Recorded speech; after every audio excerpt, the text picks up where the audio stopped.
आदिवासी विरोधी चेहरा उजागर हुआ और हसदेव के जंगल भाजपा सरकार के बने 4 दिन होने के बाद कटना चालू हो गया। उसी हसदेव के जंगल में भाजपा के शीर्ष नेतृत्व के नेता गए थे। उसी जंगल में राहुल गांधी गए थे और दोनों ही पार्टियों ने बोला कि जंगल नहीं कटना चाहिए, लेकिन निर्बाध रूप से जंगल काटा जा रहा है और प्रभावित गांव के जो नेतागण है उनको पुलिस जबरन उठा के ले गई है। इसको लेके आम आदमी पार्टी आज प्रेस वार्ता कर रही है, उन लोगों को रिहा किया जाए और आदिवासियों की जल जंगल जमीन को बचाने का काम करे, ना कि उनको उजाड़ने का। कितना एरिया इफेक्ट हो रहा है? आम आदमी पार्टी पूरे देश में हमारा शीर्ष नेतृत्व लगाता है कि मोदी अदानी भाई भाई वो अब चरितार्थ हो रहा है कि जंगल कट तो रहा था लेकिन उसकी स्पीड कम थी, लेकिन अब जंगल की कटाई जिस स्पीड से चालू हुई है वो भाजपा के शासनकाल में जिस तरीके से लोगों को जेल में बंद करके नजर बंद करके किया जा रहा है, उसके विरोध में आम आदमी पार्टी यहाँ प्रेस वार्ता कर रही है। दूसरी जो वजह है कि हसदेव का जंगल जब कटेगा तो हसदेव ऊपर में है और जो बांगो परियोजना है वो नीचे है। जंगल की कटाई से मिट्टी का कटाव बढ़ेगा और वो पूरी मिट्टी लाद के रूप में बांगों में आएगी और जो बांगों का कैचमेंट एरिया है वो धीरे धीरे कम होते जाएगा और छत्तीसगढ़ का सबसे बड़ा जो सिंचित एरिया है, जो सबसे बड़ा सिंचित जिला है जांजगीर चांपा है, वो भी अफेक्टेड होगा, साथ में कोरबा भी अफेक्टेड होगा। दूसरी चीज है लेमरूद प्रोजेक्ट जो हाथियों के लिए बना था वो, और अब जंगल के जो हाथी हैं हसदेव से लेके अब आपके महासमुंद के तुमगांव तक पहुंच गए। तो वन्य जीव और आदमियों के बीच जो संघर्ष होगा वो शायद बहुत भयावह स्थिति में पहुंचेगा और आप आए दिन देखते होंगे कि हाथी जो है किसी के घर में घुस के घर तोड़ दिया या किसी को पटक पटक के मार दिया या फसल का नुकसान कर दिया। और आप देखेंगे कि दोनों ही पार्टियों ने विभिन्न प्रकार के घोषणा पत्र तो लाए, लेकिन किसी भी पार्टी ने हाथियों के ऊपर या हसदेव के ऊपर या इनके संघर्ष के ऊपर कोई प्लान लेके नहीं आए। और प्रोजेक्ट के नाम पे एक कर्नाटका से हाथी लेके आए थे जो वहां के हाथियों को कंट्रोल करेगा, उसमें लाखों करोड़ रुपए का गबन हो जाता है। या आज वो प्रोजेक्ट कहाँ है भाजपा के समय का और कांग्रेस ने उसका क्या क्या कोई बताने वाला नहीं। इन सारे मुद्दे को लेकर हम पीसी कर रहे हैं। आगे की रूपरेखा और बाकी चीजों को प्रियंका शुक्ला जी लीड करेंगी। मैं रिक्वेस्ट करूंगा, हसदेव की जंगल की कटाई जब चालू हुई थी तो मैं और मेरे प्रदेश अध्यक्ष को खनन होना है और लगभग 7 लाख पेड़ उससे प्रभावित होंगे। और सबसे बड़ी चीज कि वो जो है हाथी reserve area, no go area जिसको सरकार ने घोषित किया है, वहां से हाथी परेशान होके अब आप सोचो 400 किलोमीटर दूर तुमगांव और महासमुंद के एरिया तक पहुंच गए हैं और हाथी और मनुष्य के बीच में जो संघर्ष चालू हुआ है उसको हम रोक पाने में संभव नहीं होंगे, इसलिए उनके क्षेत्र को बचाव करना जरूरी। हम आएंगे। उसके बाद वो जंगल कटता रहा, कभी भाजपा या कांग्रेस के लोग नहीं गए और सरकार बनने के बाद जैसा आप पेपर के माध्यम से और जमीनी हकीकत यह है कि फोर्स लगा के गांव के लोगों को नजरबंद करके या पुलिस द्वारा इस तरीके से गांव के लोग जो उस आंदोलन को लीड कर रहे हैं उनको इस कदर उठाया जा रहा है जैसे कोई अपराधी। मतलब एक वीडियो में घर की महिला बोल रही कि भैया अभी तो सुबह भी नहीं हुआ और आप आ गए, और उनको जबरदस्ती उठा के ले जाया जाता ताकि वो जंगल काट सके। जंगल कटने के पीछे जो कांग्रेस सरकार में कभी राहुल गांधी जी आए थे और बोले थे हसदेव का जंगल नहीं कटेगा। उसके बाद 2018 में कांग्रेस की सरकार बनती है और 2019 में चीफ सेक्रेटरी सेंट्रल को लेटर लिखते हैं कि हसदेव का जंगल नहीं कटना चाहिए और उसी लेटर के बेस पे कैबिनेट लेटर लिखता है कि जंगल नहीं कटना चाहिए। लेकिन बावजूद इसके ऐसी क्या मजबूरी थी तत्कालीन कांग्रेस सरकार की? क्या बहुत महत्वपूर्ण प्रेस वार्ता को लेकर के, जैसा कि हमारी मुख्य प्रवक्ता महोदय ने सारी बातें रखी हैं कि आज की मुख्य जो हमारी बीसी है वो हसदेव के जंगलों को लेकर के है। हसदेव का जंगल मिलता है उसको थोड़ा हमें समझना पड़ेगा कि मध्य भारत का एक फेफड़ा कहे जाने वाला, कि आज हम ऑलरेडी देखेंगे पर्यावरण और किस तरीके के मुद्दों से हम सब जूझ ही रहे हैं। कितने प्रकार की प्रकोप हमारे सामने हम कई प्रकार के देख चुके हैं, कोरोना काल भी बीता है, कई प्रकार की आपदाएं हम झेल चुके हैं। तो उस तरीके का एक आशंका, अगर हम बीते 1 दशक का जो संघर्ष है, हसदेव की जो पूरी लड़ाई है वो बेसिकली आज की एक दिन की लड़ाई नहीं है, वो पूरा 1 दशक से वहां के निवासी, वहां के रहवासी, वहां के आदिवासी भाई बहन सब लड़ रहे हैं। और उसी के सहयोग में आम आदमी पार्टी ने लगातार, चाहे वो 2015 हो, चाहे वो 2018 हो, चाहे वो 2021 हो, चाहे आज 2023 के अंत में हम बैठ करके इस पे बात कर रहे हैं, हम लगातार उनको साथ देते आए और हमने इसमें विभिन्न प्रकार के आंदोलन भी किए हैं। अब ये आंदोलन की पूरा संघर्ष थोड़ा सा हमें देखना पड़ेगा कि किस प्रकार की चेतावनियां सरकारों को दी जा चुकी है, और ऐसा नहीं कि कोई इंडिविजुअल किसी एक व्यक्ति की स्टडी कहती है, बल्कि जो भारतीय वन्य जीव संस्थान है, जो एक मान्यता प्राप्त मतलब सरकार की उसमें ही काम करने वाला है, उसके द्वारा एक शोध आता है, और उस शोध और ये स्टडी कोई वहां के एरिया पे कोई पहली बार नहीं हुई है। 3 बार इस प्रकार की रिसर्च माननीय सुप्रीम कोर्ट के आदेश पर भी हुआ, और उसके बाद जो शोध कहता है वो ये कहता है, वो चेतावनी देता है कि अगर वहां पर इस प्रकार का कोई भी खनन का काम शुरू किया गया तो इसके जो परिणाम होंगे वो कंट्रोल से बाहर के होंगे। और हमने देखा भी कि जैसे ही अभी बीते दिनों जिस तरह के से लोगों को जैसे कोई अपराध किया हो लोगों ने, वहां के जो नेता लीडरशिप में लोग जो लोग एक दशक से लड़ रहे हैं, उसमें उमेश्वर अरमो है, उसमें रामलाल कड़ियामी है, उसमें और जो क्षेत्रीय लोग हैं, छत्तीसगढ़ बचाओ आंदोलन के आलोक शुक्ला है, इन तमाम लोगों को जिस प्रकार से उठाया गया उसमें ये देखने योग्य है कि ये क्या बात कह रहे हैं। वो ये कह रहे हैं कि भाई आप पेशा कानून, हम सब जानते हैं कि वो पूरा इलाका 5वीं अनुसूचित इलाका है।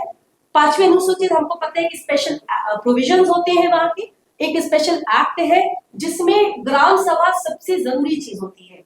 ग्राम सभा की अनुमति के बिना कोई भी एक कंकड़ का भी आप नहीं उठा सकते वहां से। उस स्पेशल प्रोविजन का पालन नहीं किया गया। इसको लेकर के उस पूरे 1 दशक के आंदोलन में हमने ये भी देखा कि हसदेव के जंगलों से लोग पदयात्रा करते हुए, बच्चे बुजुर्ग माए बहने सब लोग पदयात्रा करते हुए बिलासपुर से रायपुर पूरा उस रास्ते होते हुए रायपुर तक पहुंचे थे, जिस समय नेताओं ने उनसे बात करना भी उचित नहीं समझा। और उसके बाद वो एक ही बात कह रहे थे, उन्होंने रिप्रेजेंटेशन दिया था राज्यपाल महोदया को, उन्होंने रिप्रेजेंटेशन दिया था सरकारों को कि भाई पैसा, वो ही कह रहे कि हमारी छोड़ो, वही कह रहे पैसा कानून का तो पालन कर लो। स्टडी कह रही है कि भाई ये चेतावनियां है, हाथी मानव संघर्ष, जैसा भाई ने बताया कि हाथी मानव संघर्ष, जो लोग हाथी वाली जगहों पर रहते हैं जहां पर इस प्रकार के संघर्ष है, उनसे समझिए उनकी मानसिक स्थिति कि वो ऊंचे मचान पे रह रहे हैं, उनकी स्थिति और कितनी गंभीर होगी नहीं पता। हमने अखबारों में पढ़ा कि 27 हाथियों का गुट रोड पे आके जाम कर दिया। तो ये संघर्ष अभी फिलहाल पूरा जंगल को नहीं हो पाया, तब तो ये स्थिति दिख रही है, और आगे स्थिति और क्या होगी कुछ कहा नहीं जा सकता। उसके अलावा एक बहुत दिलचस्प बात है कि ये जो वर्तमान, अभी हम लगातार स्टेटमेंट पढ़ रहे नेताओं के, विष्णुदेव साय जी 15 दिन नहीं हुआ सरकार बनते ही जिस स्पीड से इन्होंने जंगल की कटाई शुरू की, जिस प्रकार से इनका अडानी प्रेम जागा है, वो प्रेम हम देख सकते हैं कि 15 दिन पूरे प्रॉपर ओथ भी नहीं हो पाई होगी, मंत्रिमंडल का गठन भी नहीं हो पाया और जंगल कटना शुरू हो गया। ये वही लोग हैं जो वहां पे जाकर के बोलते हैं जंगल नहीं कटना चाहिए था, आज यही उल्टा कर रहे हैं। ये वही लोग हैं जिन्होंने विधानसभा के अंदर 26 जुलाई 2022 को, हम ये नहीं कह रहे कि आप मेरी बात मानिए, हम कह रहे जो आपने बोला है विधानसभा के अंदर सदन में जो आप प्रस्ताव लेके आ रहे हैं उसका पालन कौन करेगा, कम से कम वो पालन तो कर दीजिए। हम नहीं कह रहे कि हमारी बात मानिए, हम कह रहे कानून का पालन करिए। तो हम कोई ऐसी मांग नहीं कर रहे हैं, वहां के गांव वाले ऐसी कोई मांग नहीं कर रहे हैं जो उनके व्यक्तिगत लाभ के लिए, वो मांग वही कर रहे हैं जो समाज, जो गांव, जो देश के लिए सही बात है। तो एक तो महत्वपूर्ण ये है।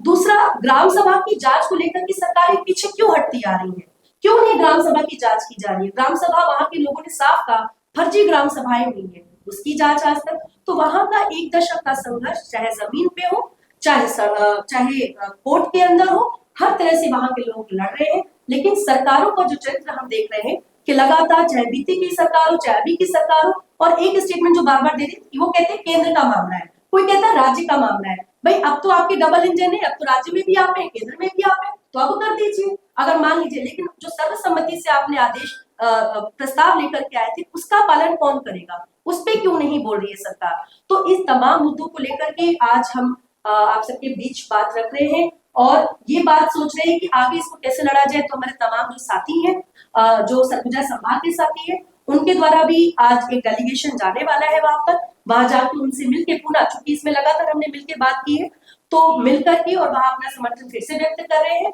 और एक बड़ी लंबी योजना हम क्रमबद्ध तरीके से तैयार करेंगे, जिसमें ये आंदोलन हमारा यहाँ का जल, जंगल, जमीन, आदिवासी, वहां का स्थानीय जो आवाज है उसको एक मजबूती दे सके। इसको लेकर के आम आदमी पार्टी कटिबद्ध है, और उसी को लेकर के आज हम अपना पीसी भी कर रहे हैं, अनाउंसमेंट को कर रहे हैं कि हम इस आंदोलन को आगे ले जाएंगे।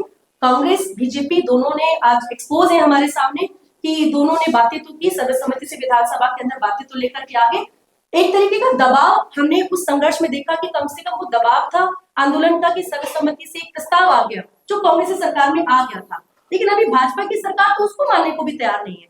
तो हम कह रहे हैं जो विधानसभा के अंदर आप भी शामिल थे, ऐसा तो नहीं था कि सिर्फ कांग्रेस के नेता होंगे, बीजेपी के नेता भी शामिल थे, तो कम से कम आप अपनी बात से तो मत मुकरें, अपनी बात का तो पालन करें। तो इन्हीं तमाम बातों को लेकर के आज आम आदमी पार्टी अपनी बात रखेगी और आगे भी आंदोलन के लिए प्रतिबद्ध रहेगी। धन्यवाद। जैसा कि हमारे प्रदेश प्रवक्ता सूरज भाई ने और हमारे प्रदेश सचिव प्रियंका जी ने आप सब साथियों को डिटेल बताया, मैं बताना चाहूँगा कि details, devil lies in details, और ये डिटेल्स जो है आप सब साथियों के सामने आ गया है। भाजपा और कांग्रेस का दोहरा चरित्र इस डिटेल से आपको समझ में आ रहा होगा। एक समय चुनाव से पहले हमारे प्रधानमंत्री का विनाश किया जा रहा है, तो ये दोहरा चरित्र जो है आप सब साथियों के माध्यम से मैं चाहूँगा, मीडिया के माध्यम से छत्तीसगढ़ और पूरे भारत के लोगों के सामने जाना चाहिए। बस यही बोल के मैं अपनी वाणी को विराम देता हूँ। धन्यवाद। आप लोग संघर्ष नहीं चल रहा है, वहां के लोगों ने ये मांग 3 लेवल पे नहीं, मैं वही कह रही हूँ कि एक मुद्दे पर अगर मामला ऑलरेडी पेंडिंग है तो उसमें अगर वहां के लोग हमसे कुछ अलग से विशेष आग्रह करते हैं, डेफिनेटली हम उस पर काम करेंगे अगर हमारी लीगल टीम उनको हेल्प कर पाएगी। वरना ऑलरेडी इस पूरे प्रकरण पे 3 याचिकाएं पेंडिंग है। मामला सुप्रीम कोर्ट में भी है, मामला एनजीटी में भी है, मामला हाई कोर्ट में भी है, तो मामला पेंडिंग है। पर्याप्त पिटीशंस भी लगी हैं, गांव के लोग अपने लेवल पे, सामाजिक आंदोलन के लोग, छत्तीसगढ़ बचाओ आंदोलन और उसी का सहभागी अब आम आदमी पार्टी भी है, जो शुरू से हम लोग कह रहे हैं कि गांव के लोग और वहां की जो स्थानीय आवाज है वो जैसा कहेगी उस हिसाब से हम उनको सहयोग करने की तैयार। हसदेव बचाव के लिए तो कल उसमें कांग्रेस पार्टी वाले भी किए हैं आंदोलन। यही तो बात है कि देखिए हसदेव बचाव के लिए काश वो कर दिए होते तो आज ये जरूरत नहीं पड़ती, क्योंकि लैंड जो होता है ये दोनों एक दूसरे के पाले में गेंद डाल रहे थे। वो कहते उनका मुद्दा, ये कह रहे थे उनका मुद्दा, ये दोनों का मुद्दा है। राज्य सरकार के पास लैंड की अनुमति तो राज्य ही देती है, तो अगर ये चाहते फर्जी ग्राम सभा की जांच कराना तो कर सकते थे। लेकिन दुर्भाग्यजनक है कि हमारे यहाँ की जो पॉलिटिक्स है वो प्रोपेगेंडा आधारित हो चुकी है। ये नेता जितने हैं ये सारे नेता पॉलिटिक्स में प्रोपेगेंडा रचते हैं और जब चुनाव हार जाते हैं तो कहेंगे हम आपके लड़ रहे हैं, और जीतने के बाद नियत नहीं रखते। तो नियत नहीं थी, अगर कर देते तो बहुत अच्छा था। अच्छी बात है, दे रहा है, दुरुस्त है, कम से कम खड़े हुए सड़क पे, तो उसका भी स्वागत है, लड़ना चाहिए। शायद इसी से उनको सद्बुद्धि आई हो कि अब ठीक कर रहे हैं, अब शायद उस समय नहीं। मैडम ये मुद्दा आप भी उठाया, चुनाव के पहले ही मुद्दा क्यों नहीं उठाया जी, हसदेव बचाव का मुद्दा चुनाव में क्यों उठाया गया? हसदेव का आप नहीं, एकदम नहीं। आप हमारा पेज पे जाइए, आप हमारा एक विज्ञप्ति अगर आप छानेंगे, कई बार हमारी बात उस तरह से शायद आप लोग ध्यान नहीं दे पाते होंगे। हमने लगातार हसदेव का मुद्दा उठा रखा है, हसदेव का मुद्दा हमने कभी नहीं छोड़ा। एकमात्र आम आदमी पार्टी है जिसने लगातार अदानी के मामलों पे एक्सपोज किया, और उसका खामियाजा हमारे केंद्र के नेता भुगत रहे हैं कि आज संजय सिंह जेल में है। जब वो सदन के अंदर मुद्दा उठाते हैं अडानी के एक्सपोज पर, तो जेल के अंदर है। हमारे कितने लोगों को जेल के अंदर रखा गया है। तो हम लगातार, हमारा प्राथमिकता से स्थानीय मुद्दा है, जनता की आवाज तो आम आदमी पार्टी ही लीड करती है और कर रही है। उपाध्याय जी, मैं सोच रहा हूँ कुछ जानकारी है कि मैं आपको ये बताना चाहूंगा कि छत्तीसगढ़ के अंदर जो कोल रिजर्व है, जो जमीन के अंदर, वो 100 साल का कोयला है। और जो हसदेव जो हसदेव के, आप पढ़े होंगे, बाकी लोग भी जान लेंगे। हसदेव, हाँ, हसदेव में जंगल कटाई, हसदेव की जो कटाई है, जो फर्स्ट फेज था परसा केते कोलबा, वो कंप्लीट हो चुका है। उसके बाद इन्होंने सेकंड फेज को चालू किया है। करीब अभी जो 1150 एकड़ जमीन पे पेड़ की कटाई होनी है, वो आप मान के चलो कि लगभग 3000 एकड़ जमीन और करीब 7 लाख पेड़, नहीं 1150 एकड़ हेक्टेयर है। हाँ जी, 1150 एकड़ कटाई होनी है। हेक्टेयर, एकड़ में तो लगभग वो 2800-2900 के आसपास पहुंच जाएगा। उतनी कटाई होना और 7 लाख पेड़ों की कटाई होना। जैसा कि पहले एक कोल माइंस के लिए कर चुका था, वो कोल माइंस खत्म हो गया, दूसरा बेसिकली वो जो कोल माइंस था वो 22 साल की लीज पे था, इसको 8 साल में खा गया।